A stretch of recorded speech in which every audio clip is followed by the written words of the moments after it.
Hello everyone, आप सभी का हमारे चैनल पे स्वागत है। तो एक महीने में गणित की तैयारी कैसे करें, इस पर हम आज चर्चा करने वाले हैं। अब ये जो समय है वो है स्मार्ट स्टडी करने का, है कि नहीं। हमने पूरे साल भर मेहनत की है, तो ये समय है स्मार्ट स्टडी करने का। तो क्लास 12th की अगर गणित की बात करें तो दो बुक है हमारे पास, ठीक है। कितने बुक हैं? दो बुक हैं, ये आप भली भांति परिचित हो, ठीक। सबसे जो स्कोरिंग बुक है वो दूसरी वाली बुक है, स्कोरिंग बुक।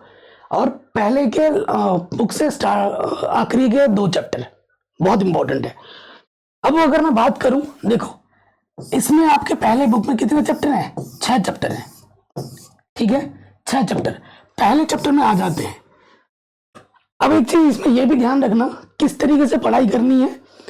मैथ एक ऐसा विषय है जिसमें आप पूरा करोगे तो आपका नंबर कोई नहीं काट सकता, पूरे नंबर मिलेंगे।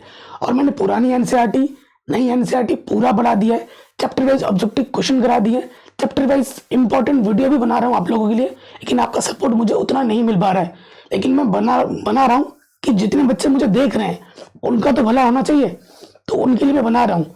देखो बोर्ड एग्जाम में सबसे मेन चीज क्या है? हथियार एनसीईआरटी, ठीक है। आप बोलते हो ना मुझसे सर मैं कौन सी किताब पढ़ूं, कहाँ से क्वेश्चन आएंगे, तो एनसीईआरटी से 90% क्वेश्चन आपके एनसीईआरटी से आएंगे। एनसीईआरटी के उदाहरण, कई बच्चे एनसीईआरटी के उदाहरण स्किप कर देते हैं, एनसीईआरटी के उदाहरण से ज्यादा क्वेश्चन आएंगे। एनसीईआरटी के उदाहरण, एनसीईआरटी की प्रश्नावली ये जरूर बना के जाओ। अगर आपके पास समय है तो विगत वर्षों के प्रश्न पत्र जरूर बना के जाओ, बाकी 10% क्वेश्चन वहीं से मिल जाएगा। लेकिन अगर आप विगत वर्ष पर नहीं बना रहे हो तो जो मैं इंपॉर्टेंट करा रहा हूँ उसको जरूर देख लेना। जो इंपॉर्टेंट क्वेश्चन करा जा रहा हूँ ना एनसीईआरटी के अलावा, ऑब्जेक्टिव सब्जेक्टिव, वो जरूर देख लेना, वहीं से आ जाएगा सारा कुछ। तो देखो चैप्टर नंबर 1 की अगर मैं बात करूं, संबंध एवं फलन चैप्टर है। तो इस चैप्टर में 30 दिन में पढ़ना है ना, तो इस चैप्टर को 2 दिन दे दो आप, ठीक है। 2 दिन कैसे देने हैं? पहली बार में देखो, अगर कोई बच्चा जो अभी आके थोड़ा मेहनत कर रहा है, ऐसा तो बहुत कम होना चाहिए क्योंकि बोर्ड एग्जाम है, लेकिन लाइटली तो कोई ले ही नहीं सकता, लेकिन फिर भी मान लेते हैं कि ऐसे कुछ बच्चे हैं जिन्होंने मेहनत पूरे साल नहीं पढ़ाई की है और आप पढ़ना चाहते हो, तो पहले क्या करना है? टॉपिक समझना। पहले क्वेश्चन डट के आप पास नहीं हो सकते, पहले टॉपिक समझना। टॉपिक समझने के बाद उस पर आधारित 1 से 2 क्वेश्चन एनसीईआरटी जरूर करना। उसके बाद जो विगत वर्षों में जो प्रश्न पूछे गए हैं, विगत वर्षों के प्रश्न में तो कहाँ मिलेंगे आपको? क्वेश्चन बैंक में। क्वेश्चन बैंक के वो क्वेश्चन आप जरूर करना, इतना काम कर लेना, नहीं तो फिर दिक्कत हो जाएगी। पहला जो चैप्टर है संबंध एवं फलन, ठीक है। आप क्या कर सकते हो, पहले दिन आप एनसीईआरटी पढ़ लो, ठीक है। एनसीईआरटी पढ़ लो। पहले मैं टॉपिक बताते जा रहा हूँ, किस चैप्टर टॉपिक से क्या क्या आएगा। संबंध एवं फलन चैप्टर से आपको देखो क्या मिलेगा, तुल्यता संबंध, स्वतुल्य संबंध, संक्रामक, इनमें से एक जरूर आएगा। और उसके बाद फलन के प्रकार, एकाकी और अच्छा, इनमें से एक जरूर आएगा गारंटी के साथ। ये टॉपिक आप अच्छे से बना के जाओ, दोनों टॉपिक के प्रश्न जरूर मिलेंगे, ठीक है। ये जरूर आएगा। पहले दिन आप एनसीईआरटी लगा लो, पहले दिन आधा दिन एनसीईआरटी लगाओ, और उसके 1.5 दिन आपको क्या करना है? क्वेश्चन बैंक, ठीक है। क्वेश्चन बैंक जो मैं करा रहा हूँ, इंपॉर्टेंट क्वेश्चन मैंने मॉडल पेपर, सैम्पल पेपर सब करा दिया है। और जिस भी हिंदी मीडियम का मैं करा हूँ वो तुम्हारे लिए भी इंपॉर्टेंट है, ठीक है। एनसीईआरटी का ये तो तुम्हारे लिए भी इंपॉर्टेंट है, वो करो जरूर भाई, ठीक है। डेली कितना घंटा पढ़ना है? अगर आपकी तैयारी अच्छी है तो डेली 1 घंटे पढ़ने से भी काम चल जाएगा। अगर आपकी तैयारी थोड़ी कम है तो आपको ज्यादा एफर्ट लगाने पड़ेंगे। तो मेरा मानना है कि कम से कम 3 घंटे तो आपको पढ़ने ही पढ़ने हैं मैथ में, 3 से 4 घंटे, ठीक है। 3 से 3.5 घंटे तो आपको देना ही देना है, कुछ भी हो जाए, ठीक है, डेली। तो ये क्योंकि बाकी सब्जेक्ट भी आपको पढ़ना है, आपके जो मेन इंपॉर्टेंट 3 ही सब्जेक्ट है, physics, chemistry, math, Hindi English तो हो ही जाता है ना। अच्छा, उसके बाद दूसरा जो चैप्टर है आपका प्रतिलोम त्रिकोणमितीय फलन, इसमें से जो टॉपिक आएगा वो जो इंपॉर्टेंट है वो आपका मुख्य मान निकालने के लिए और सिद्ध करने के लिए प्रश्न जरूर आएगा, ठीक है। ये चैप्टर आप एक ही दिन में बन जाएगा, आपका एक दिन बहुत हो जाएगा। उसके बाद जो तीसरा चैप्टर है, ठीक है, और 3 घंटे एक ही बार में नहीं पढ़ना है। ये मत सोचना कि भाई एक ही बार में 3-4 घंटे पढ़ना है, नहीं। सुबह 1 घंटा पढ़ लिया, ठीक है, शाम को 2 घंटा पढ़ लिया, 1.5 घंटा पढ़ लिया, रात को थोड़ा ज्यादा पढ़ लिया 2 घंटा। तो बांट देना टाइम को, एक साथ पढ़ोगे तो आपको प्रेशर लगेगा, फील होगा, ठीक है, बोझ फील होगा, नहीं होना चाहिए ऐसा। तो बीच में गैप लेना, सुबह दोपहर शाम 3 हिस्सों में बांट देना, 3 घंटे 3 घंटे को, और उस हिसाब से पढ़ाई करना। तीसरा चैप्टर बहुत आसान है, ये भी एक दिन में हो जाएगा, इसमें ज्यादा कुछ नहीं है। मैट्रिक्स की कोटि है ना, अवयव की कोटि, फिर जोड़ घटा गुणा भाग, ठीक है, यही सब आएगा। ए स्क्वायर ए क्यूब ये सब लिखा होगा, उसकी मदद से इनवर्स निकालो, यही सब आएगा तीसरे चैप्टर से। चौथे चैप्टर से जो सारणिक है, सारणिक के जो गुणधर्म वाला टॉपिक हटा दिया, बिहार बोर्ड में सारा कुछ है। बिहार बोर्ड में पूरा पुराना सिलेबस है, वो उनको सारा कुछ पढ़ना है। चौथे चैप्टर में से जो एक्स वाई जेड का जो क्वेश्चन होता है वो हर साल आता है, ठीक है। सारणिक का मान निकालने के लिए प्रश्न आ जाएगा, ठीक है। त्रिभुज का क्षेत्रफल आ जाएगा। तो ये जो टॉपिक है, ठीक है, वो जरूर बना के जाओ, ठीक है। अगर आप बोलोगे तो मैं इस पर एक अलग से वीडियो बना दूंगा, हालांकि मैं 4 महीने पहले बना चुका हूं, लेकिन अगर आप फिर बोलोगे तो मैं प्रॉपर टॉपिक लिखने के साथ साथ उस टॉपिक पर आधारित 2-3 क्वेश्चन भी दे दूंगा, अगर आप कहोगे तो, ठीक है। बाकी पढ़ना तो सब कुछ है। तो ये चौथा चैप्टर आपका 2 दिन में हो जाएगा आराम से। पांचवा चैप्टर में देखो, अगर आपको अवकलज आता है तो आपको सब कुछ आ जाएगा, कोई दिक्कत ही नहीं होगी पांचवें चैप्टर में, ठीक है। पांचवें चैप्टर के लिए आपको कक्षा 11 में आपको अवकलज आना चाहिए, 11 से बेसिक से। तो ये पांचवा चैप्टर कक्षा 11 से अगर आपको अवकलज आता तो इसमें तो कोई दिक्कत होगी नहीं, कोई से भी कोई सा क्वेश्चन दो आप आराम से बना दोगे। लेकिन अगर आपको अवकलज ही नहीं आता, पांचवें चैप्टर में भी दिक्कत होगी, छठे में भी दिक्कत होगी, 9वें चैप्टर में भी दिक्कत होगी, ठीक है।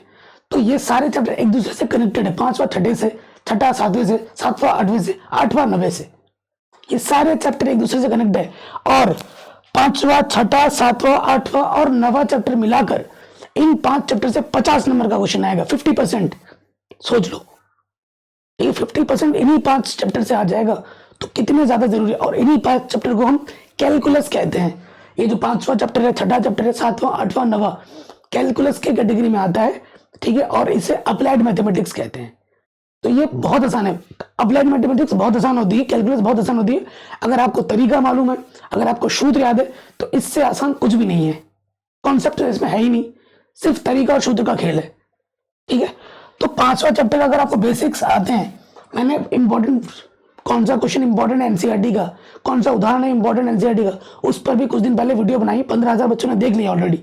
आप भी जाके देख सकते हैं, लिंक्स में डाल दूंगा डिस्क्रिप्शन पे, ठीक है।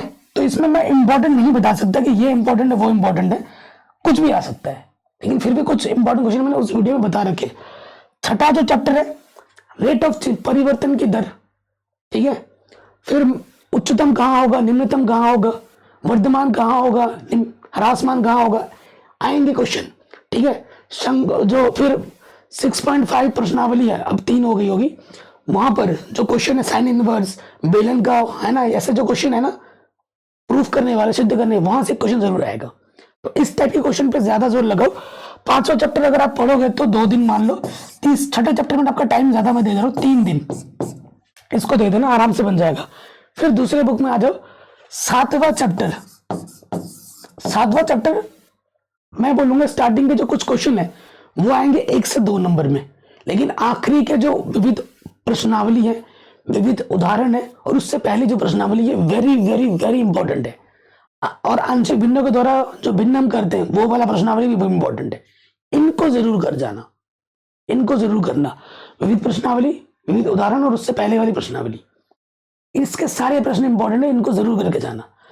जो मॉड वाला क्वेश्चन होता है वो भी आ सकता है, ठीक है। तो बहुत इंपॉर्टेंट है, क्योंकि ये बहुत बड़ा चैप्टर है। अगर आपके पास सारा साल पढ़ाई करके अगर आए हो तो फट से कर दोगे, 2 दिन में हो जाएगा, लेकिन अभी पढ़ने बैठोगे तो फिर नहीं हो पाएगा, है ना। और ऐसा होना नहीं चाहिए अभी तुम पढ़ रहे हो, फिर भी मैंने सारा कुछ पढ़ा रखा है, हम जाके देख सकते हैं। और चैप्टर वाइज इंपॉर्टेंट क्वेश्चन जो मैं वीडियो सीरीज शुरू की है भाई, उन क्वेश्चनों को जरूर लगा लेना है। एनसीईआरटी के जो टिक मार्क किए हैं उनको, प्लस जो मैं पढ़ा रहा हूँ 1 शॉट, उनको बना के जाओ, पेपर उन्हीं में से फंस जाएगा, ये मैं दावे के साथ कहता हूँ। 8वां चैप्टर तो बहुत ही आसान है, बहुत ही आसान है, ये आपका आधे दिन में हो जाएगा, ठीक है। 7वें चैप्टर में अगर आप ज्यादा से ज्यादा देना चाहते हो 3 दिन दे दो, 8वें चैप्टर में आप 1 दिन दे दो। 9वां चैप्टर में आएगा, 9वां जो चैप्टर है उसमें क्या है कि कौन सी कोटि है, कितनी घात है, 1 नंबर का एक प्रश्न जरूर आएगा। उसके बाद समघाती अवकल समीकरण, ये जरूर आएगा। समघाती अवकल समीकरण में क्या आ सकता है कि व्यापक हल पूछ दे आपसे, या फिर विशिष्ट हल पूछ दे, पूछेगा जरूर दोनों पे एक। उसके बाद रैखिक अवकल समीकरण, dy बटा dx plus py equals to q पर आधारित एक प्रश्न जरूर आएगा, 100%, वो जरूर बना लेना, आएगा ही आएगा। तो ये चीज हो गई, तो 90 चैप्टर में भी आप 2 से 2.5 दिन दे दोगे, 2.5 दिन दे दो, आराम से हो जाएगा। 10वें चैप्टर में आपका 2 दिन लग जाएगा, ठीक है, वेक्टर पे आधारित प्रश्न है। 11वां चैप्टर बहुत आसान कर दिया क्योंकि जो प्लेन है वो हटा दिया गया टॉपिक, तो बहुत आसान हो गया। 2 न्यूनतम दूरी, 2 रेखाओं के बीच का कोण, इस पर आधारित प्रश्न जरूर बना के जाना, ठीक है, इंपॉर्टेंट मैंने करा दिया। और वन शॉट वीडियो भी मैं बना रहा हूँ, उनको जरूर देख लेना। 11वां चैप्टर में भी आपका 2 दिन में खत्म हो जाएगा। 12वां चैप्टर में 12.1 प्रश्नावली है, तो ये 1 दिन में हो जाएगा, 1 दिन में हो जाएगा। और 13वां चैप्टर में जो है देखो, 13वें चैप्टर में 3 टॉपिक है जो कि आएंगे ही आएंगे।